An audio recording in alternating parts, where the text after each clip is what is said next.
Senator Josh Hawley just went absolutely nuclear on a Biden-era pardon attorney. He asked if she recommended clemency for all 40 federal death row inmates. She said she couldn't discuss her recommendations. He said her memo says she did. He listed the victims. Dylann Roof murdered 9 African-American worshipers at a Bible study. Robert Bowers killed 11 Jews in a Pittsburgh synagogue. Jorge Avila Torres sexually assaulted and killed 2 children and a fellow service member. Assaulted and killed 8-year-old Laura Hobbs and 9-year-old Crystal Tobias in a Chicago suburb in 2005. And then 4 years after that, he committed another murder. He slaughtered a fellow service member, Navy Petty Officer Amanda Snell, in 2009 while she was in her barracks. That's what he did. Hawley asked if she stands by her recommendations. She said she wouldn't comment. He said she substituted her judgment for the American judicial system. He said she is now online hawking products with her face on them. He asked if Democrats agree with her. He said she is a disgrace. He entered her memo into the record. She said the process was beyond reproach. He asked why she won't meet with the victims' families. He yielded. Let's watch. Thank you, Mr. Chairman. Just on that note, Ms. Binsky, and for everybody who's here, all of the victims, thank you for being here. Thank you for standing up and telling your stories. Ms. Boss, thank you for being here and for telling us about your daughter. I'm sorry for what all of you have been through. So I want to say thank you and honor your voices and honor what you're doing. Ms. Oyer, if I could just turn to you. You were President Biden's pardon attorney, is that correct? I was the Justice Department's pardon attorney. You made clemency recommendations to the White House whether or not to pardon inmates, is that correct? My job was to make clemency recommendations. And in that capacity, you recommended that the President of the United States, Joe Biden, grant clemency to all 40 federal death row inmates, all of them, clear them out, correct? Sir, as I told Chairman Grassley, I'm not free to discuss the recommendations. Well, that's what your memo says. I mean, we have your memo. Your memo of November 4th, 2024 says, and I quote, disparity and undue severity of sentence, which are present in many, if not all of these cases, have been recognized as grounds for clemency. And you went on to recommend in that memo and a series of other memos that are now recorded and public record that the President of the United States grant clemency to murderers, rapists, and the most horrible offenders, all of them, clear death row completely out. I'm amazed you've been called here today. I'm absolutely amazed by it. But let's just talk about the people who you recommended. You talk about honoring victims. The people who you recommended get clemency and live at the expense and sufferance of taxpayers for the rest of their lives. Let's start with Dylann Roof. Dylann was a neo-Nazi who murdered 9 African-American worshipers at a Bible study in Charleston, South Carolina, 2015. Do you remember this case? I do remember it very well. I would hope you did. Here's his victims. You want to look at them? There they are. 9 of them at a Bible study in a church, killed in cold blood. The DOJ knew from day one that he had decided, I'm going to quote from the prosecutors, decided to attack African Americans because of their race. He further decided to attack African American worshipers in a black church in order to make his attack more notorious. More notorious. And yet you recommended that he be granted clemency, live at the expense of taxpayers for the rest of his life, substitute your judgment for that of the American judicial system. Do you stand by that recommendation today? Sir, I'm not going to comment on the recommendations that I made, but I can tell you that Mr. Roof is going to die in prison as... He's going to live in prison for a very long time because of you, because of your recommendations. And here's what you said in your memo of October 30th, 2024. You said that actually Roof is not a compelling candidate for clemency, but you recommended it anyway. Why? Because he suffered from anxiety, you said. Right? He suffered from anxiety. Did it ever occur to you that maybe the family of his victims might suffer a little bit of anxiety because he marched into their church and murdered them in cold blood because he was an incredible racist and he wanted to get on TV? Sir. Do you regret it? I'm not going to comment on the recommendations Do you regret it? that I made to the president. Let's talk about Robert Bowers, a man who regularly spewed such vile hatred of Jews. It's unlike anything I've ever seen. He barged into a Pittsburgh synagogue in 2018 and he shot everybody he could find, killing 11 innocent people who were there to worship. A federal jury in Pittsburgh unanimously recommended the death sentence after finding him guilty on 63 counts. Here they are. They're his victims. Take a good look. You recommended clemency for this person who went in and killed these people just because they're Jews. The other guy killed people just because they're black. This guy killed people just because they're Jews. A jury recommended that he be sentenced to death, and you substituted your judgment for theirs, and now he's going to live. Are you proud of that? Sir, what I am proud of is the fact that I took my job as pardon attorney extremely seriously. Apparently not seriously enough. You certainly didn't take the victims seriously. Then there's Jorge Avila Torres, who wasn't just a murderer. He was a serial killer and a rapist. Sir, Here is who he assaulted and killed. He sexually assaulted and killed 8-year-old Laura Hobbs and 9-year-old Crystal Tobias in a Chicago suburb in 2005.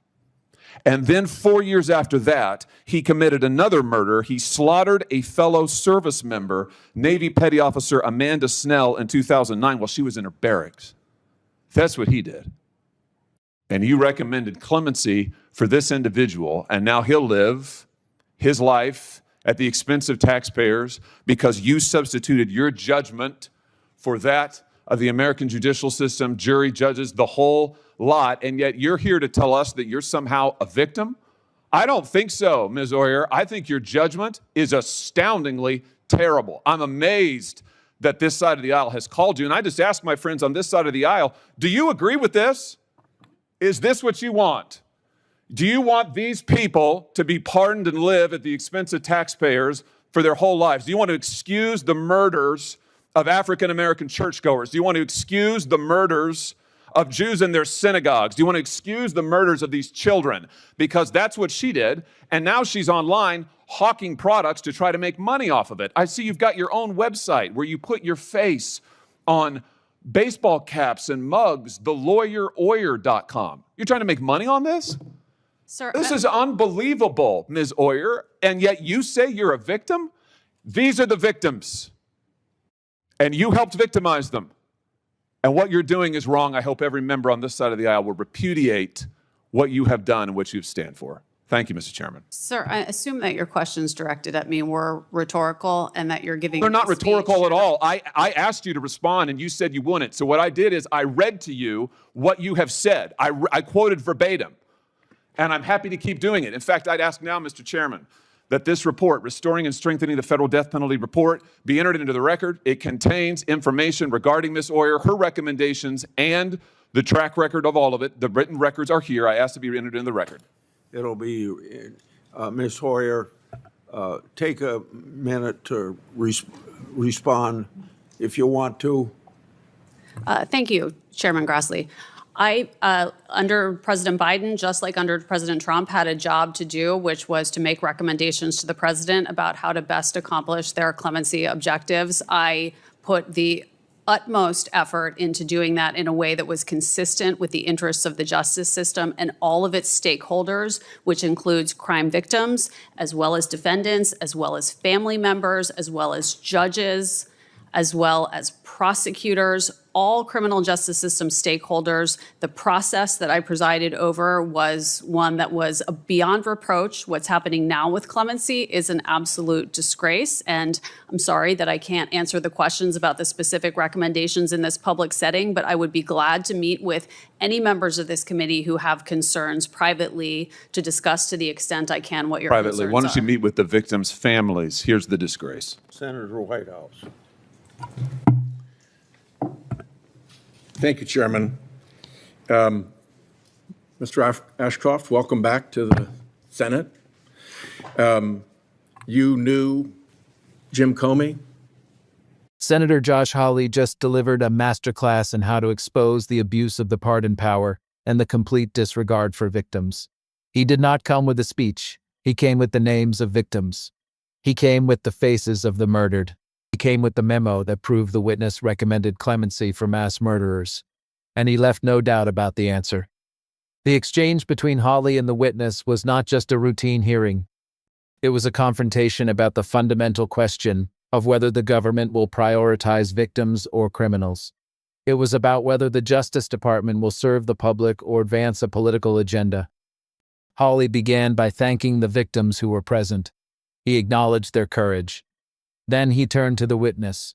He asked if she was President Biden's pardon attorney. She said yes. He asked if she recommended clemency for all 40 federal death row inmates. She said she couldn't discuss her recommendations. He said her memo says she did. He listed the victims. Dylann Roof murdered 9 African-American worshipers at a Bible study. Robert Bowers killed 11 Jews in a Pittsburgh synagogue. Jorge Avila Torres sexually assaulted and killed 2 children and a fellow service member. Hawley asked if she stands by her recommendations. She said she wouldn't comment. He said she substituted her judgment for the American judicial system. He said she is now online hawking products with her face on them. He asked if Democrats agree with her. He said she is a disgrace. He entered her memo into the record. She said the process was beyond reproach. He asked why she won't meet with the victims' families. He yielded. The witness's defense was weak on every level. She said she couldn't discuss her recommendations. She said the process was beyond reproach. She said she took her job seriously. She did not say she regrets her recommendations. She did not say she was wrong. She did not say she should have considered the victims more. She said she would be happy to meet with members privately. She did not say she would meet with the victims' families.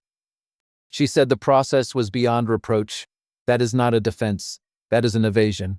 It is the kind of answer that a government official gives when they do not want to admit what they have done. It is the kind of answer that a government official gives when they hope the committee will move on to the next question. Hawley did not move on. He stayed. He pressed. He read the names of the victims. He showed their faces. He asked the questions again. He did not let her off the hook. Hawley's argument is devastating. He did not need to prove that the witness is wrong. He only needed to show that she is not being honest. He showed that she recommended clemency for mass murderers. He showed that she gave no consideration to the victims. He showed that she is now trying to profit from her notoriety. He showed that she has no credibility. He showed that she cannot be trusted. The contradiction is glaring. She claims to care about victims, but she recommended clemency for people who murdered victims. She claims to have taken her job seriously, but she recommended clemency for people who committed the most heinous crimes. She claims to be a victim, but she is trying to profit from her notoriety. The larger issue here is not just about the witness. It is about the misuse of the pardon power. It is about the politicization of the Justice Department. It is about the lack of accountability for government officials. Hawley argued that the witness is a symbol of everything wrong with the Biden administration. He argued that she was more concerned with political messaging than with justice. He argued that she gave no quarter to victims. He was right. The pardon power is one of the most significant powers of the presidency. It is supposed to be used to correct injustices, not to advance a political agenda. The Biden administration used it to commute the sentences of mass murderers. They used it to send a message to their base. They did not use it to help victims.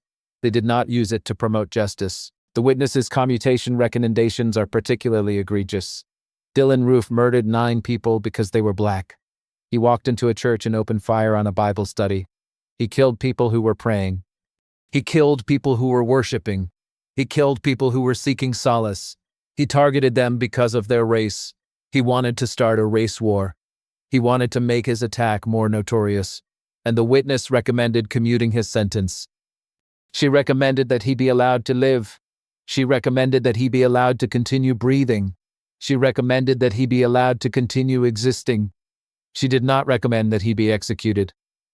She did not recommend that he face the ultimate punishment.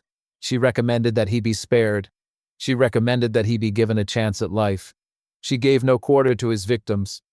She gave no quarter to their families. She gave no quarter to the community that was terrorized. Robert Bowers killed 11 people because they were Jewish. He walked into a synagogue and opened fire on worshipers. He killed people who were praying. He killed people who were worshiping. He killed people who were seeking solace. He targeted them because of their religion. He wanted to kill as many Jews as possible. He wanted to make a statement. He wanted to terrorize the Jewish community. He was convicted on 63 counts. A jury unanimously recommended the death penalty, and the witness recommended commuting his sentence. She recommended that he be allowed to live. She recommended that he be allowed to continue breathing. She recommended that he be allowed to continue existing. She did not recommend that he be executed. She did not recommend that he face the ultimate punishment. She recommended that he be spared. She recommended that he be given a chance at life. She gave no quarter to his victims. She gave no quarter to their families. She gave no quarter to the Jewish community. Cornea Avila Torres was not just a murderer. He was a serial killer and a rapist. He sexually assaulted and killed 8-year-old Laura Hobbs and 9-year-old Crystal Tobias. He killed them in a Chicago suburb. He killed them in their own neighborhood. He killed them in their own community. He killed them because he wanted to. He killed them because he could. He then went on to murder Navy Petty Officer Amanda Smell. He killed her in her barracks. He killed her while she was serving her country. He killed her while she was protecting her country. He killed her while she was doing her duty. He was a monster. And the witness recommended commuting his sentence. She recommended that he be allowed to live. She recommended that he be allowed to continue breathing. She recommended that he be allowed to continue existing. She did not recommend that he be executed.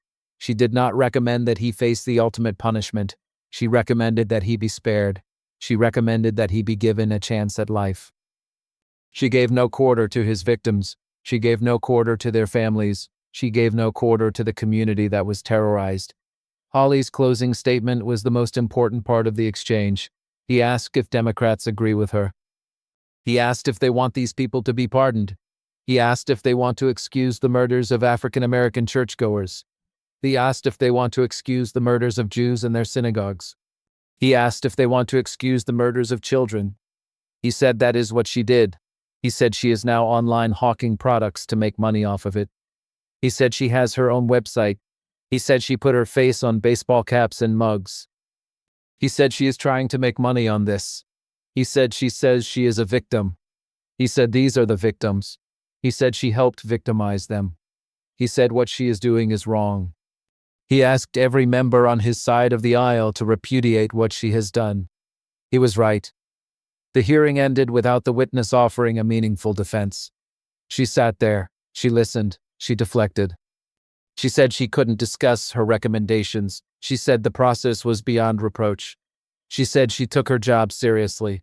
She did not say she regrets her recommendations. She did not say she was wrong. She did not say she should have considered the victims more. She said she would be happy to meet with members privately. She did not say she would meet with the victims' families. She said the process was beyond reproach. Hawley had done his job. He had held her accountable. He had exposed the hypocrisy. He had made it clear that the American people deserve better. The question now is whether the committee will act. Porn in a crime seemed to be the best of the Constitution.